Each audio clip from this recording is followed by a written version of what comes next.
A while ago, I got out my old mini disc Walkman, and I'm fairly fond of this actually. I think it was around mini disc day, and I realized I wanted to listen to some mini discs, so I put in a mini disc, and I realized the battery was flat.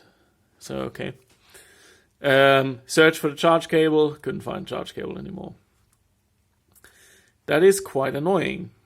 So if you don't know about these players, they run either of these, they call Gumstick batteries. These small, about 2 amp hour, 1.75 amp hour, I think, nickel metal hydride batteries. And you also have the option with most of them actually to put on this battery thing.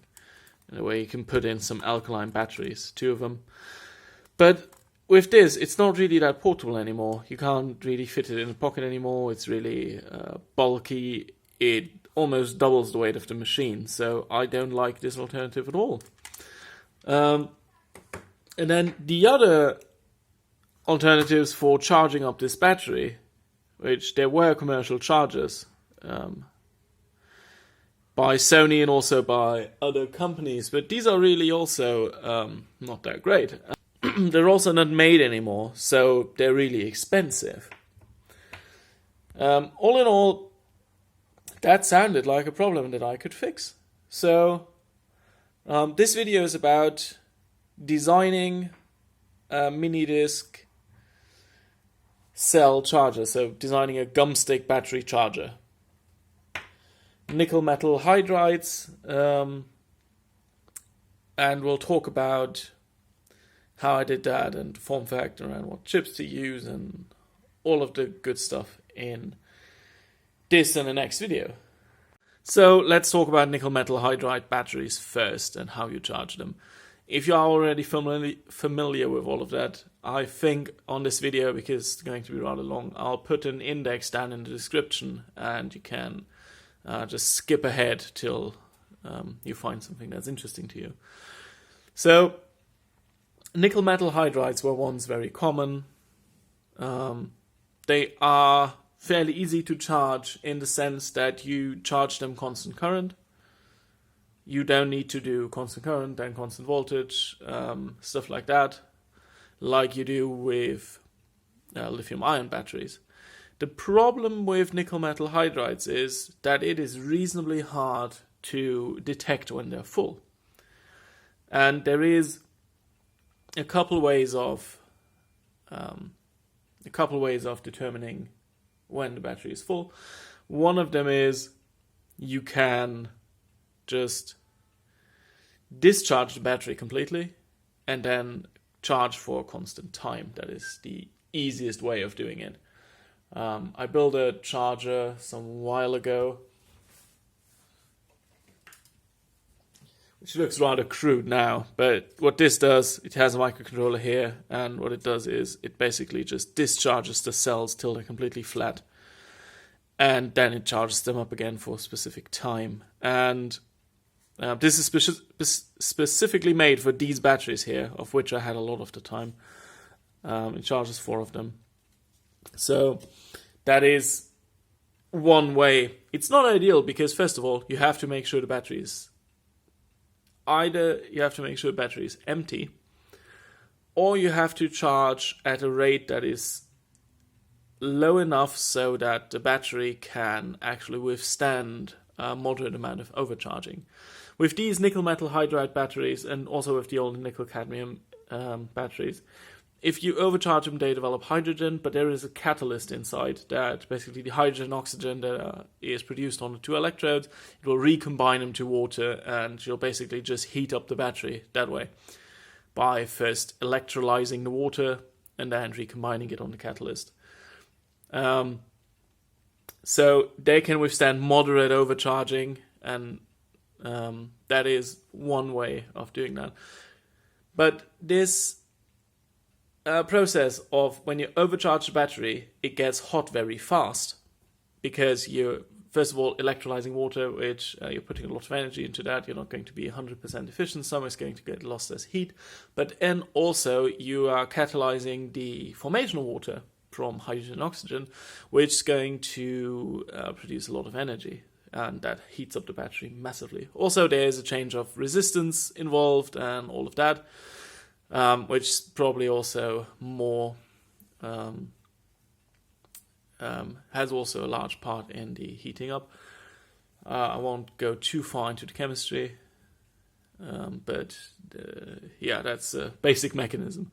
So the way you can actually detect that the battery is full is you just measure the temperature of the battery. And if it starts heating up fast, then you can detect that the battery is full, which is a bit of a brute force method. But nevertheless, it is used in chargers mostly sort of as a last-ditch measure.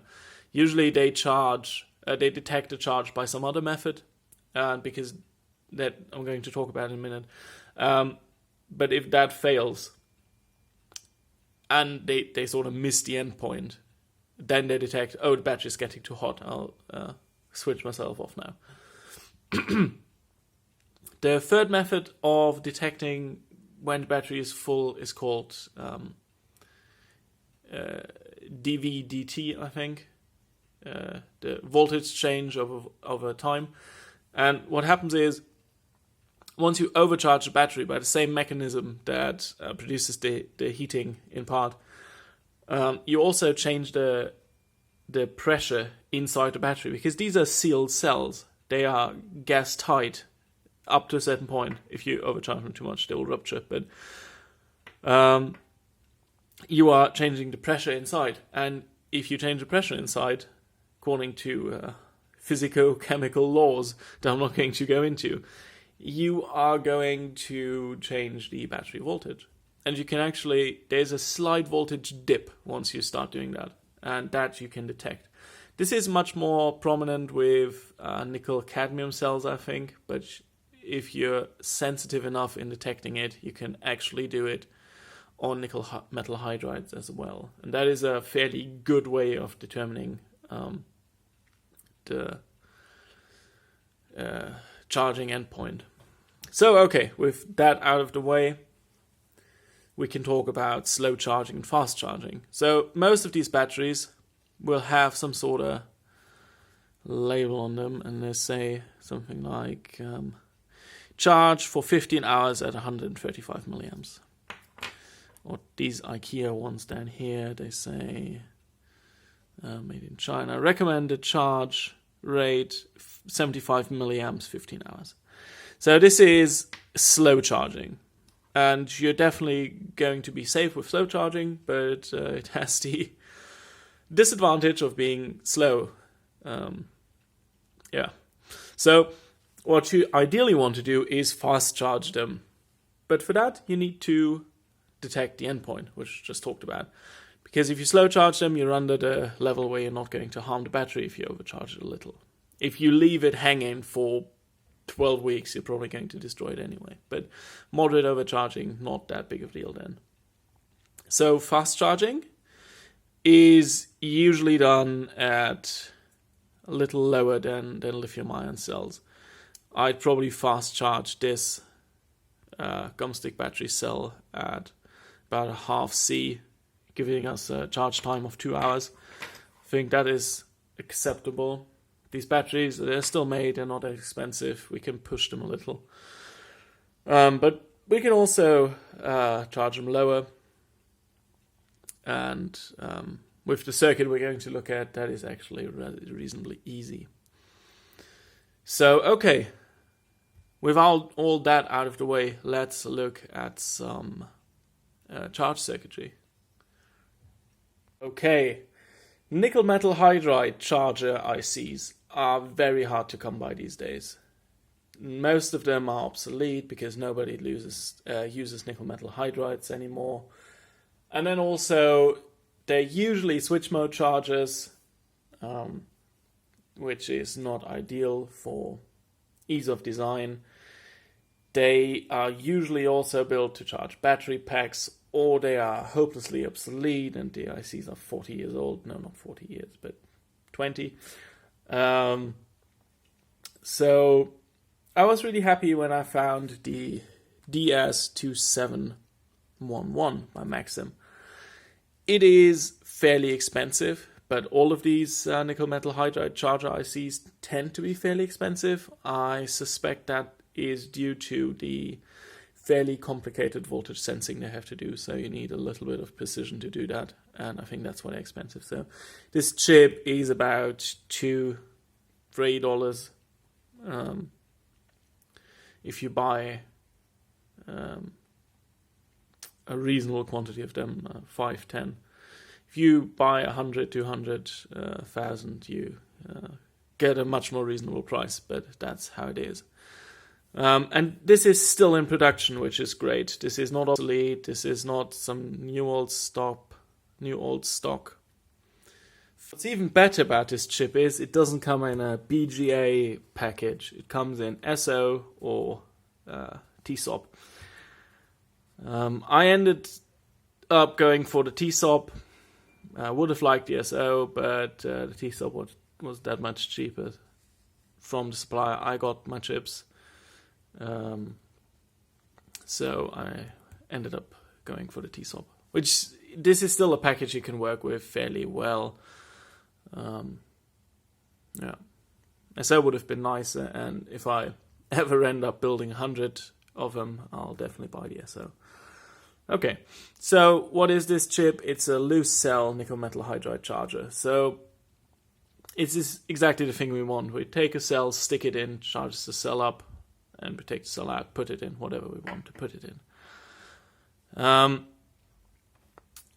One of the issues with this chip is the data in the datasheet isn't all that great. It doesn't give us an example that we can just copy and have our charger. They have a couple of app nodes, Maxim. They have a couple of app nodes that are helpful, and they have a demo board, which I ended up taking a lot of my circuit from. Although the schematic for the demo board is a bit of a mess. You have to look up all the jumper settings in the documentation for the board, and then you have to trace out where and what goes, because it supports about 1,500 different configurations. But you can get a useful example from there. So let's go over the key features. 1 or 2 nickel metal hydride cells, fast charge with minus delta V termination. I said DV DT, something like that, but it's minus delta V termination with a sensitivity of 2 millivolts, which is pretty good.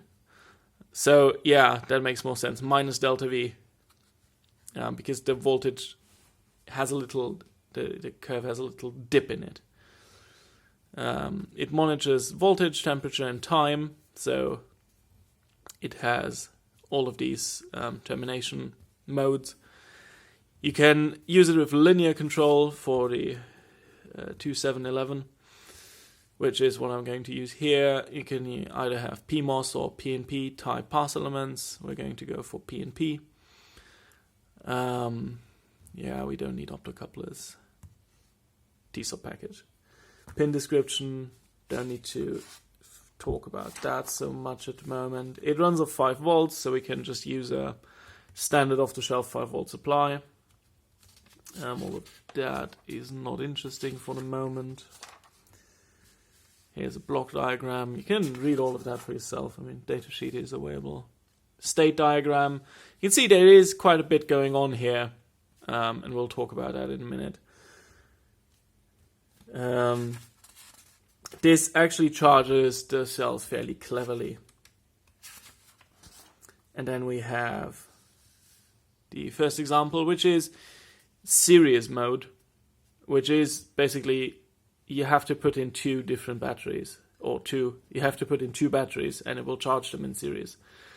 And they have to have the same charge state, because it will charge them in series.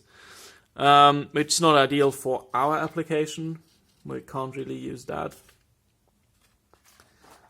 What we want to do is parallel configuration with external current regulation. Okay, so we want to have 2 charge docks. We can put in 2 batteries, which is nice. Or you can just put in 1 because you have 2 slots. But the ability to have at least 2 cells in there at once was fairly important to me, because often I want to have 2 batteries, and often I would probably run 2 of these down in some short amount of time, and then I want to charge them up both at the same time. So, for example, overnight, you could, the one you used over the day, you empty it out and you put it in, it charges for 4 hours, and then you half use another battery, but you want to have both for the next day, so you put the other one in too. So 2 charge docks, which is great. Over here, I'll just zoom into this here. Okay, so you can see chip in the middle. We have the 2 batteries that are connected here, the 2 thermocouples that monitor the temperature of the cells. Obviously, in your case design or your charging dock design, you have to make sure that these sit fairly close to the batteries. In contact with them would be ideal, because else you're not going to register the temperature change. They recommend the 103AT-2 here. These are quite expensive. They are also still available, but they're quite expensive. I opted for some cheaper ones that have about the same characteristics. There is, luckily enough, late in the datasheet, there's a table here somewhere, here, that will give you some alternatives, and it will also tell you what the ratio of VDD is, which means you can actually change your resistors here, these resistors here that form the voltage divider, to whatever you'd really like the cutoff temperature to be if you have the datasheet for the NTC that you're using. So that is great, and I put it in a way that it terminates around 50 degrees, so that is just fine. As said, this is the temperature termination is a secondary termination, charge termination feature. So if everything goes according to plan, you're never going to need that, but it's still good to have that. But that means we don't really need to be accurate. And you can see that they allow in the datasheet here, one of these has 47 degrees Celsius cutoff, one is 50. Also the minimum temperature is a bit different. It doesn't matter too much, really. At least you just have to make sure it terminates before the whole thing sets itself on fire. Okay, so we talked about these. The charge input to these cells, the switching, uses these 2 transistors here. These are PNP transistors with their associated resistors here. I didn't use the FCX 718 for that. I used the BD136 because I literally have a bag of thousands of them I bought from somewhere ages ago. So this is what's in there. Here, this current sense resistor, this is fairly low. It's 0.068 ohms. And you'll have a really hard time finding a precision resistor that is in that range.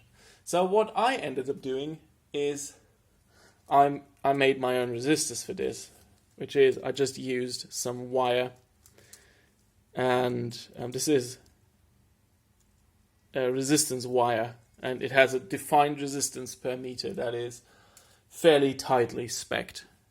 And then I just calculated the right length of wire, which is about, I think, 4 centimeters, and formed that into a little coil, which the inductance shouldn't matter too much. It's 3 windings of this wire, and that shouldn't be much of an issue, but it's much easier. What you have to do, unfortunately, is you have to measure it after you cut it and form it so that it's the right resistance. And then the third thing that we can see about here, these are just 2 LEDs for charge indication. The thing that we have here, we have an input which is iCharge, and somewhere in the datasheet it says this is your predetermined external current regulation thing, and you can generate that from iFeedback from this CS out pin here.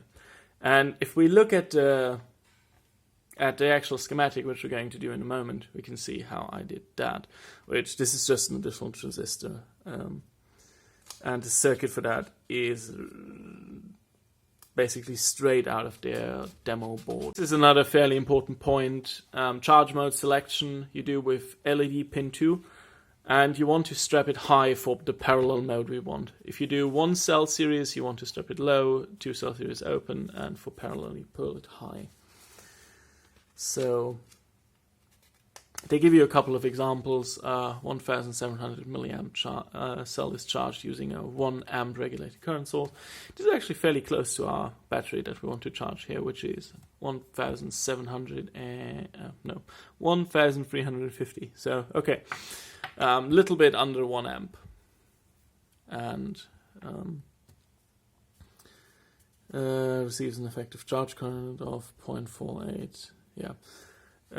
You can read that if you're interested in the inner workings of the chip and how much current is actually going into the cell.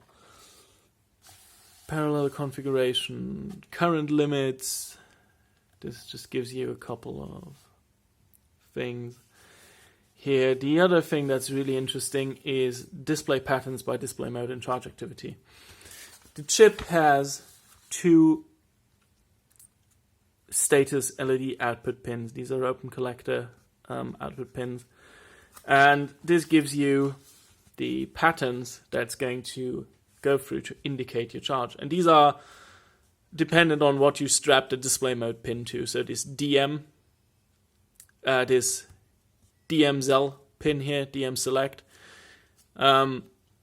if you strap it low, you're going to get display mode 0, which is going to give you no on LED if there's no battery. It's going to give you a full-on LED while it's fast charging or pre-charging, and then while it's in maintenance mode, it's going to give you a long blink, and while it's in fault mode, it's going to give you a 50% duty cycle blink. I didn't like these 2 modes here because especially didn't like the DM1 mode because this gives you a maintenance high impedance. So once it's done, the LED switches off, which I didn't like. Once it's done, I wanted some sort of feedback. And I like the DM2 mode best because if you have no battery, then the LED is off. While it's fast charging, it's giving you a blinky thing, so you know it's still charging. In maintenance mode, it's going to be on, the LED is on, so you can see, okay, it's maintenance mode. And if it's a fault, it gives you a very fast blink pattern. So it goes on for just under a fifth of a second. And this is very, very noticeable.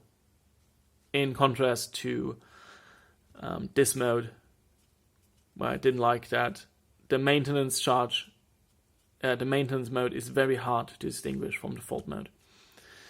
But this mode has the same problem here, where it's the fast charging mode is actually a little hard to distinguish from this mode. But once you have seen both, it actually gets fairly easy.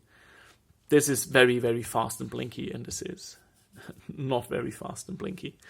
And also, it's definitely noticeable that the LED is on for much longer than it is off. Okay, so that about blink patterns. And then, yeah, we just have some ordering information, and that's about that. Okay, so let's look at the actual circuit now. Okay, I'll get out my pointy stick here.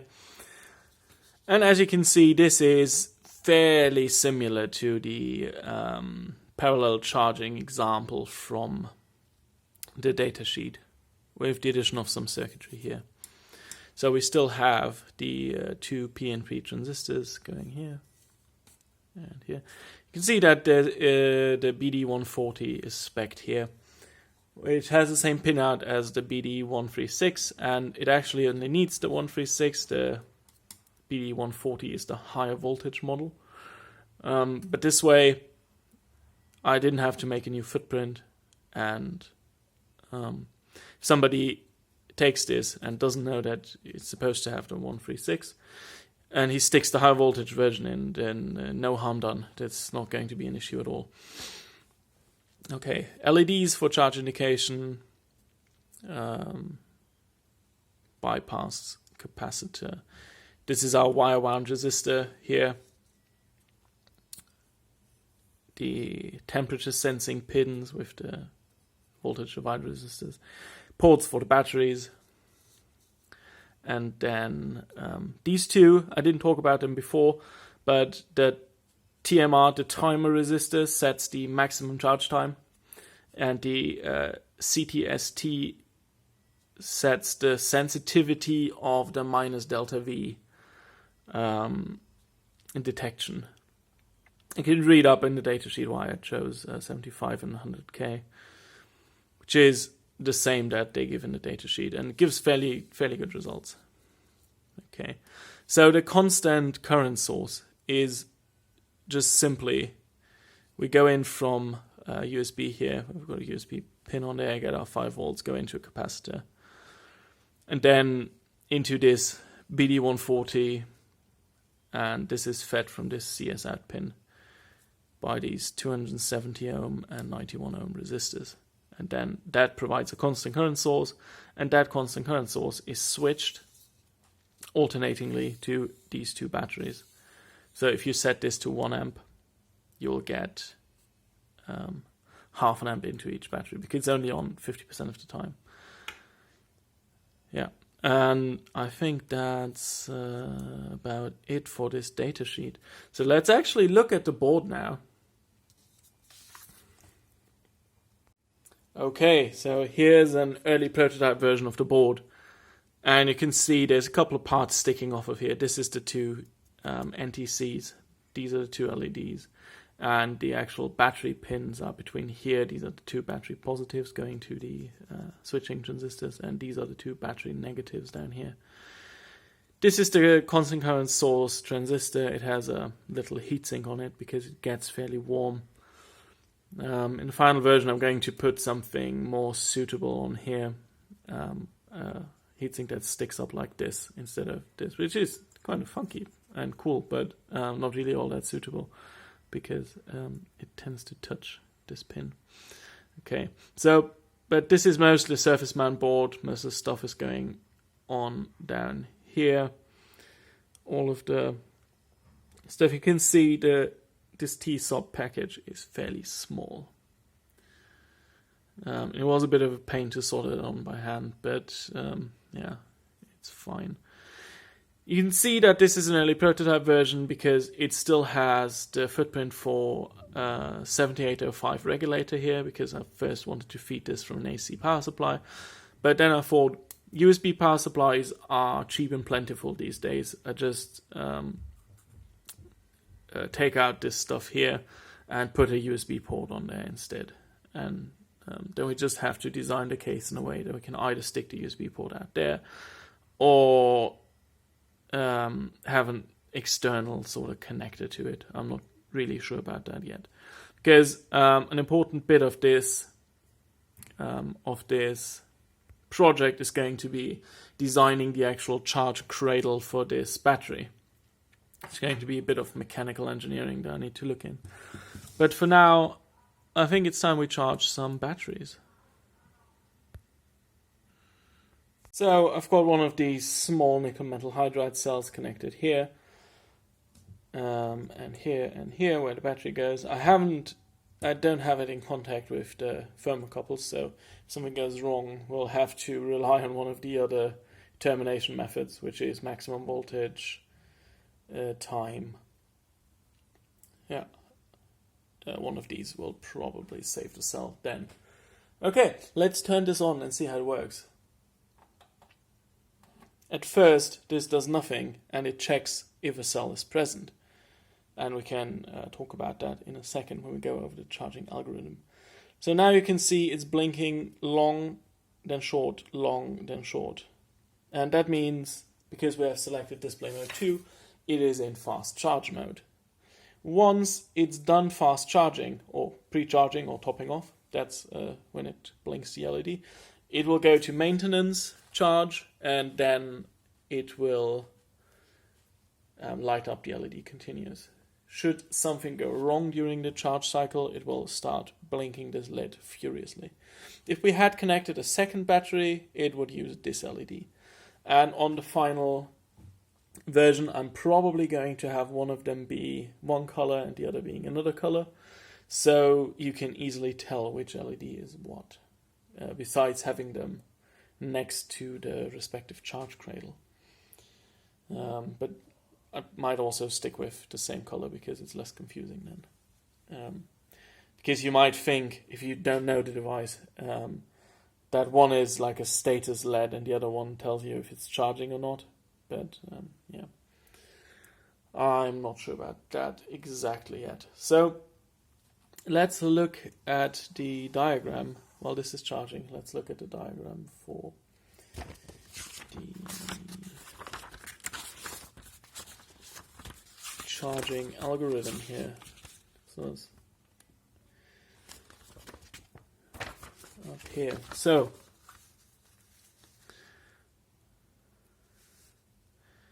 when we first power it on, this will first do a presence check, and it will test if the battery is inserted. And this will, if no battery is inserted, this will just continue going on. And there's a couple of conditions for that. If a battery is present and battery voltage is smaller than 1.65, it will go into pre-charge mode, where we'll have the LED at our charging state, which is this long short blink that we just saw. And we'll continue doing that until either there is a fault, at which time we'll blink very fast and stop charging, obviously, or we'll reach the target voltage, and